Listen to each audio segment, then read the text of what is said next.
So we're gonna keep the show moving right along. The next comedian coming to stage, very funny gentleman. I worked with him one time all the way in the place. I think we were in Tacoma. Tecumseh. Give it up for Nick Cody. Give it up one more time for Tony, you guys. Come on, give it up. Yeah. Give it up again. I love that, man. And more importantly, give it up for the big phony Travis, right? Yeah. That's what we're all here for. That's the man we're here for. We're also here, and I want to remind everybody that it's the last day of January, or as I call it, where New Year's resolutions go to die. Right? Anybody here drop a New Year's resolution already? Now, a lot of comics start out the year hoping they can be funnier, and by now is when they realize, like I have, nope, might not be the year. No, I'm doing okay though. The actual only New Year's resolution I set up for myself was I promised I was not going to drunk text or call any of my exes anymore. Woo! Thank you. I was sober for each and every one of those contacts, at least if they ask or my parole officer does. That's the story we're going with, right? Right? All right, thank you guys. Glad you guys are my alibi. You feel very safe. Very safe.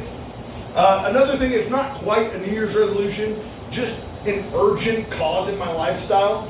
I ballooned up to 330 pounds for the first time since I played college football, right? Woo! Yeah, that's not something you should be proud of, no. Like, I realized, like, there's a lot of life decisions that go into that. I was trying to get so good at comedy that I learned to let things go too well. I did that with my physical shape and body. As a former offensive lineman and now a comedian, my lines are just getting more offensive, but there is no excuse to get back to 330 pounds, except for that stress eating after a bad set. So you can only imagine how tonight is going to go. Mm-hmm. No, I've really been focusing on it. It's difficult, but I did recently lose 10 pounds. Yeah. Thank you. You shouldn't be applauding for that, though. Why not? I can tell you right now, I went to college for football and not math. But I can still tell you, that's only 0.03% of my total body weight. Okay? That's not some shit you should be applauding me for, especially I only lost that weight as recently as this morning's first shit. Okay? It's a daily repeating process. The doctor is not that impressed with it, but I'll take all the applause I can get. Thank you. I appreciate it. Thank you. It's really hard, though. I don't know if you guys have noticed. Restaurants are trying really hard to get people back indoors instead of ordering on Uber Eats. So there's so many options out there for all you can eat where you gotta be there, right? I just saw the other day, Red Robin emailed me and let me know they're expanding their bottomless options. Yeah, not just the fries anymore. Which is great because if I'm gonna go out to a restaurant to eat, I hate wearing pants. Yeah. If I'm gonna pay $12 for a cheeseburger or more, I better be allowed to hang dong the entire meal. If not, I'm just going back to Applebee's, where it's, discouraged, but just frowned upon. And they still call it all you can eat instead of bottomless, so I'm not confused. Like, that's the American way right there. All you can eat. What happened to all you can eat buffets? Are we that scared about spreading COVID? Yes, we are. Except at comedy shows, open mics. Whatever I'm doing to this microphone right here, give me that COVID right here, right now. Thank you. All right. Yeah, we got one halfway applause. I love that. If you couldn't tell, I haven't been to a lot of fancy restaurants because I'm extremely single. By choice. By choice. You have to say, not just choice though, choices. You make a lot of choices to decide to be single, right? For me, the two primary ones right now are getting back into pro wrestling and video games. Okay? I know, I could spend that extra 10 to 15 hours a week listening to a woman's problems. But instead, I could get off all the same watching guys slap man meat in pro wrestling or slapping my own meat as I'm playing video games. Okay? Yeah, wow. I'm glad you're impressed. Thank you. The last nice restaurant I went to, In fact, it was on a first date, which is a big mistake. Don't go to nice restaurants on the first date. But dating nowadays is way different than it used to be. I was in a relationship for 13 years, so like I missed the dating app age. So I didn't understand you're actually supposed to read the person's profile before you go out on a date with them. Yeah, shocking, right? So this girl read my profile, saw I'm a big comic book nerd, I like a lot of fiction, and she asked me, who do you think is the greatest villain in all of fiction? And I appreciate that because she was trying to like delve into my interests, but she didn't know how nerdy I am. I have a set of criteria for this kind of thing.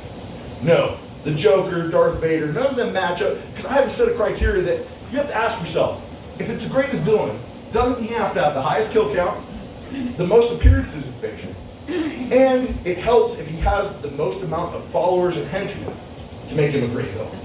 So with that criteria, it was very obvious to me. I told her, the greatest villain of all time is God. Yeah, she did not take it as well as you guys did. No. She stood up immediately and was like, you pig, you didn't read my profile? I'm LDS. I said, LDS? I didn't think we were going to hook up on the first night. But if we were, I was going to use protection because I don't want to catch that shit. She explains to me, no, LDS, the Church of Latter-day Saints, I'm Mormon, you idiot. I'm like, that's why you're so interested in my taste in fiction. Oh. Yeah. Yeah, I wish the Olive Garden I got kicked out of was appreciative.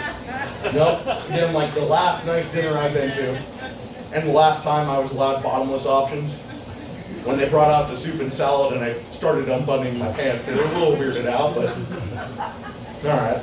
That's probably what got me kicked out, not that argument. Cool, all right. Back to the reasons I'm single. There are two of them I mentioned. Video games or wrestling. Which one do you want to hear about tonight? Wrestling. Wrestling. An overwhelming response, which is also the wrong answer. Okay.